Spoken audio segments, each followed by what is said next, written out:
to go on with this message. What on earth am I here for? So it's about knowing your purpose. When you say you believe in God, dapat paniwalaan mo na walang aksidente.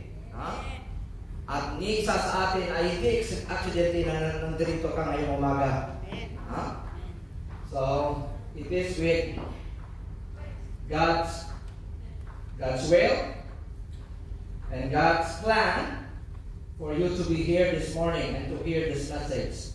Let's continually be reading at the first chapter. We will start in verse 12 because last time we end up with verse 11. We will start from verse 12 down to 18.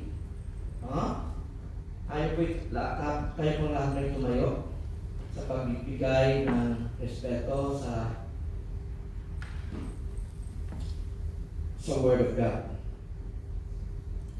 Let's read this in a responsive manner. Ecclesiastes chapter 1, verse 12 to 18.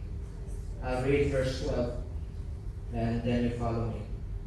I, the preacher, was king over Israel in Jerusalem. Verse 13, Ecclesiastes 1.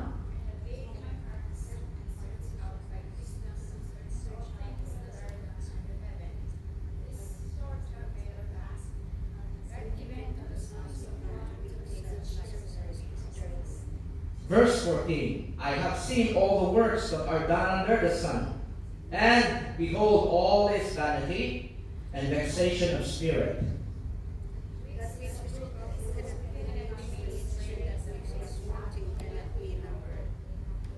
I communed with my own heart, saying, Lo, I am come to great estate, and have gotten more wisdom than all they that have been before me in Jerusalem. Yet my heart had great experience of wisdom and knowledge.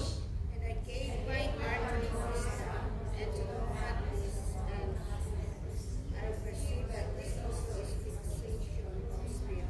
Altogether, verse 18, for in much wisdom is much grief, and he that increaseth knowledge increaseth sorrow. Panginoon, salamat muli sa panahon at sa lugar na binigay mo sa amin wherein we can come together for the purpose of lifting the name of Jesus in our midst.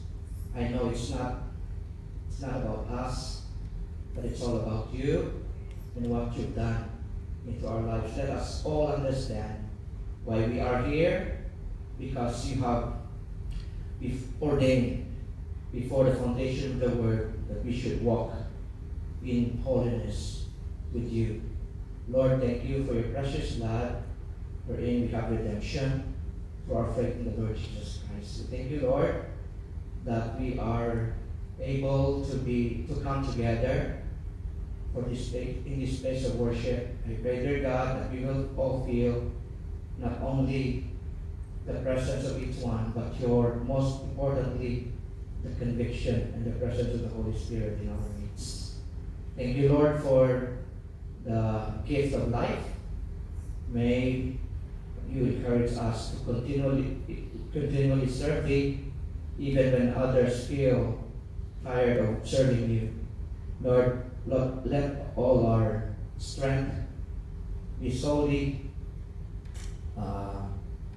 be given to you, and don't let our strength be used for nothing.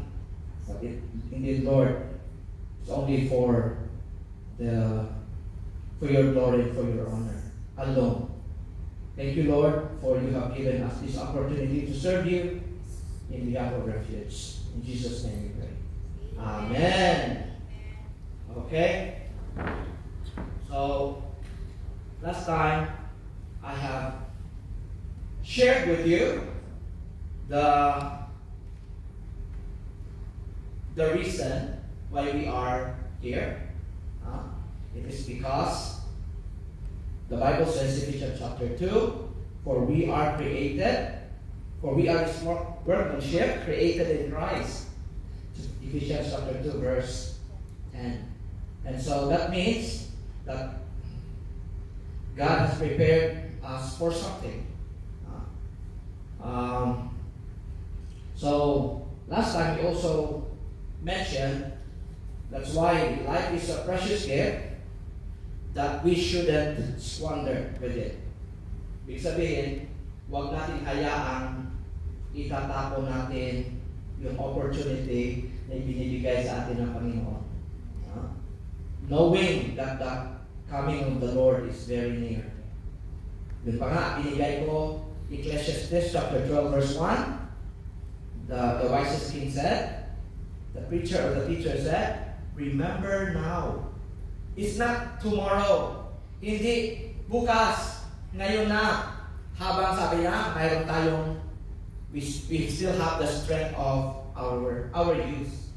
Malakas pa natin pangatawan. Dahil sabi na, darating ang panahon that you will not have what? The strength to do what God has designed us to do.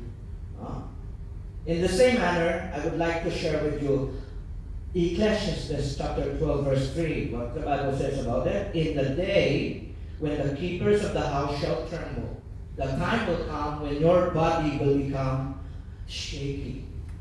You become weak. And the strong man shall bow. Ngayon, lakas ka. Pero darating ang panahon na tutupi na yung likod mo. And then what else? That your windows, and those that look out of the windows be darkened. Sa ibang translation, ang sabi dito, sa CEV, your body will grow feeble.